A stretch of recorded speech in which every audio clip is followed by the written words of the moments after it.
ఈ మధ్య ముఖ్యమంత్రి గారి కొన్ని మాట్లాడుకుంటూ నాకు కాకుండా కనీసం నా కుర్చీ కన్నా మర్యాద ఇవ్వండి అని ఏడ్చినంత పనిచేసిండు రేవంత్ రెడ్డి గారు.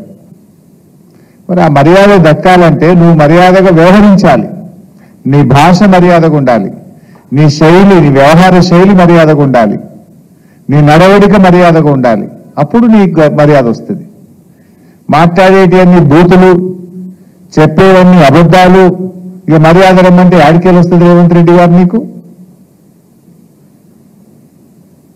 ఇవాళ మీరు చూస్తే ఈరోజు గాంధీ భవన్లో పిసిసి అధ్యక్ష పదవి బాధ్యతలు చేపట్టే సందర్భంగా రేవంత్ రెడ్డి గారు మాట్లాడిన భాష ఏందండి? ఆయన ఎన్ని అబద్ధాలు మాట్లాడిండు, నా గురించి పట్టుకొని ఏం భాష మాట్లాడిండో మీరందరూ కూడా చూశారు.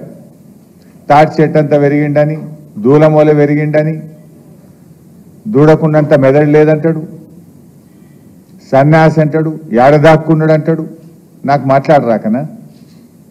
నాకేమో కొంత మర్యాద సంస్కారము ఎక్కడో అడ్డం వస్తూ ఉన్నాయి. నాకు అనరాదా? తాటి చెట్టు అంతా పెరిగినావంటే నువ్వు లిల్లీ పుట్టంతా లేవు అని నాకు అనరాదా? ఏంది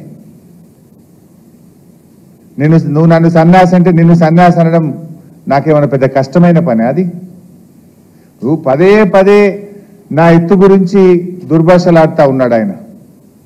ఇప్పుడు నేను అనేది నా ఎత్తు మీద నీకెందుకయ్యా అంత ఈర్ష? ఇప్పుడు మనం ఎంత ఎత్తు పెరగాలనో మన చేతులు ఉంటుందా? దేవుడిచ్చిన సృష్టి అది. మనం ఎంత ఎత్తు పెరగాలనేది మన చేతుల్లో ఉంటుందా? ఏమి అది భగవంతుడి ఇచ్చింది. నువ్వు ఎంతసేపు నా మీద ఏదో అసూయ పడుతున్నట్టు హరీష్ అంత ఎత్తు పెరగలేదని ఇప్పటికి ఒక 20 సార్లు మాట్లాడుతీవి. ఏదో పోనీలే ఎందుకు పట్టించుకోవాలని నేను అనుకుంటున్నా.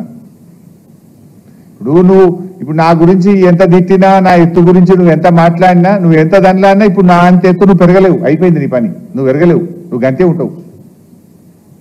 నా ఎత్తు గురించి ఆలోచించడం మానేసి రైతుల గురించి ఆలోచించండి ముఖ్యమంత్రి గారు. నేను పొడిగే తెలంగాణ ఉద్యమం నన్ను ఇంకింత పొడుగు చేసింది. కానీ నువ్వేంది?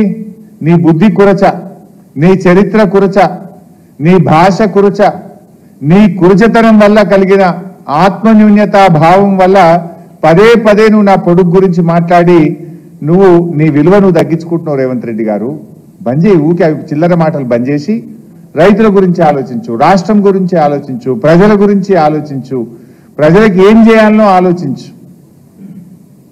నేను తాటి చెట్టు అంతా ఎదిగినా అని మాట్లాడుతున్నావు. అవును ఎదిగిన, తప్పేమున్నా, దేవుడు ఇచ్చిండు నాకు. నువ్వు వెంపల చెట్టు అంతా కూడా ఎదగలే కదా, నీకు దేవుడు గంతే ఇచ్చిండు. ఊకే దాని గురించి మాట్లాడితే ఏమొస్తుంది? ఒక ముఖ్యమంత్రిగా రాష్ట్రంలో ప్రజలకు మేలు చేయడం గురించి మాట్లాడు. నీకు ప్రజలు ఒక గొప్ప అవకాశం ఇచ్చిండ్రు, అది పనిలో రూపించు. ఇవాళ ఆయన